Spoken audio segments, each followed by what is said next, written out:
સુરતમાં આંગણિયા પેઢીને લૂંટે તે પહેલા જ ક્રાઇમ બ્રાન્ચે યુપીવાસી ગેંગને ઝડપી પાડવામાં ક્રાઇમ બ્રાન્ચે સફળતા મળી છે. યુપીથી સુરત આવી ઉત્તરાયણ વિસ્તારમાંથી બાઇકની ચોરી કરી આંગણિયા પેઢીના વાહનમાં રોકડા રૂપિયા તથા હીરાના પાર્સલની લૂંટની તૈયારી સાથે વરાછા એરાબાગ સર્કલ પાસે ગયેલા લૂંટારુઓ સનત ઉર્ફે પિન્ટુ સંતોષકુમાર જૈન, સચિન રવિન્દ્ર કુમાર કુશવા, જીતેન્દ્ર ઉર્ફે જીતુ નિષાદ, આસુ બલરામ યાદવ અને શુભમ રાજેન્દ્ર પ્રસાદ ગુપ્તાને ઝડપી પાડી પોલીસે તેઓ પાસેથી પિસ્તલ, કાર્ટીજ, છરા, મોબાઈલ, ચોરાયેલી બાઇક, રોકડા રૂપિયા સહિત 1,47,000થી વધુનો મુદ્દા માલ કબજે કર્યો હતો. સુરત શહેર ઔદ્યોગિક અને વેપારિક રીતે એક ધમધમતું શહેર છે. ડાયમંડ અને ટેક્સટાઇલ અહીંના મુખ્ય ઉદ્યોગો છે. બિઝનેસની પ્રવૃત્તિઓ આ બે ક્ષેત્રમાં વધારે થાય છે, જેના લીધે ગુજરાતના અને ગુજરાત બહારના પણ કેટલાક ગુનાહિત તત્વોની નજર સુરત ઉપર હોય છે. સુરત શહેર પોલીસ ક્રાઇમ બ્રાન્ચના એડિશનલ સીપી, બંને ડીસીપી શ્રીમતી રૂપલ સોલંકી, શ્રી ભાવેશ રોજિયા અને તમામ ટીમે દિવાળીની આજુબાજુ ખાસ કરીને બહુ કાળજીપૂર્વક કામગીરી કરી હતી, જેના લીધે દિવાળી પહેલાં કોઈ ગંભીર બનતા અટકાવી શક્યા હતા. પરંતુ દિવાળી પછી પણ તાત્કાલિક દિવાળી પછી એક ગેંગ, જેમાં 5 જણ ઉત્તર પ્રદેશના છે, હાલમાં રહે છે ગુજરાતમાં, આ 5 જણાની ગેંગને ક્રાઇમ બ્રાન્ચની ટીમને પકડવામાં સફળતા મળેલ છે. આ લોકો પિસ્ટલ, જે લોડેડ પિસ્ટલ છે, છરા અને મરચાની ભૂક્કી સાથે આંગણિયા પેઢીની લૂંટ કરવાના ઈરાદે ભેગા થયા હતા અને આ લોકોને આ તમામ સરસંજામ સાથે પકડવામાં પોલીસને સફળતા મળેલ છે.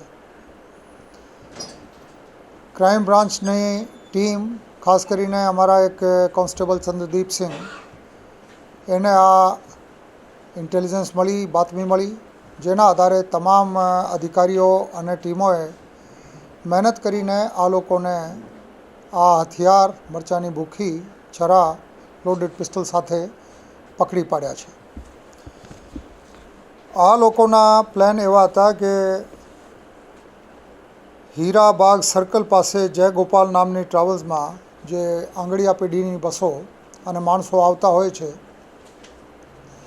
આ લોકોને આંતરીને એને પાસેથી હીરા અને જેટલા રોકડ રૂપિયા હોય આ તમામની લૂંટ કરવાની આ લોકોની પ્લાનિંગ હતી.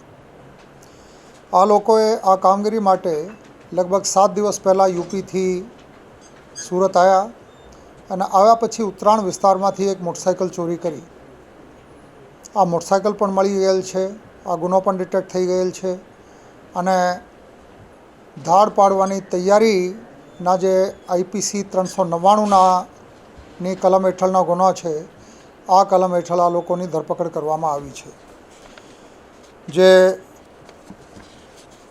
આરોપીઓ છે આમાં સનત ઉર્ફે પિન્ટુ સન ઓફ સંતોષકુમાર જૈન, આ રહેવાસી લાલપુરા, થાના સિવિલ લાઇન, જિલ્લા ઇટાવા, ઉત્તર પ્રદેશનો રહેવાસી છે. બીજા છે આશુ બલરામ યાદવ, આ પણ કલવા કોરા, જિલ્લા અંબેડકરનગર, ઉત્તર પ્રદેશનો રહેવાસી છે. ત્રીજો સચિન રવિન્દ્ર કુમાર કુશાવાહા, આ પણ લાલપુરા, ઇટાવા, ઉત્તર પ્રદેશનો રહેવાસી છે. ચોથો છે જીતેન્દ્ર ઉર્ફે જીતુ સન ઓફ બાકેલાલ નિષાદ, આ મૂળ ગામ જલાલપુર, જિલ્લા જૌનપુર, ઉત્તર પ્રદેશના રહેવાસી છે. ખાસ કરીને ઉલ્લેખનીય છે કે આ જીતેન્દ્ર ઉર્ફે જીતુ નિષાદ આ ભરત મોના પટેલ ઉપર જે વરાછામાં ફાયરિંગ થઈ હતી એના ફાયરિંગ કેસમાં સોપારી લેનાર માણસ છે, જેની ધરપકડ આ ગુના માટે અગાઉ થયેલ હતી, પાસામાં પણ જઈને આવ્યા છે. પાંચમો આરોપી છે શુભમ રાજેન્દ્ર પ્રસાદ ગુપ્તા, આ અબ્દુલ્લાપુર, દોસ્તપુર રોડ, જિલ્લા અંબેડકરનગર, ઉત્તર પ્રદેશના રહેવાસી છે. એની પાસેથી 2 લોડેડ પિસ્તલો મળી આવેલ છે. જેમાં 4 કાર્ટ્રીજ પણ છે, છરા 2, મોબાઈલ 5, હોન્ડા યુનિકોર્ન મોટરસાઇકલ જે ચોરાયેલી હતી ઉત્તરાયણ પોલીસ સ્ટેશનની હદમાંથી, આના બાદ કરતાં 50 ગ્રામ મરચાંની ભૂકી અને બીજા એના સરસંજામ પકડાયેલ છે.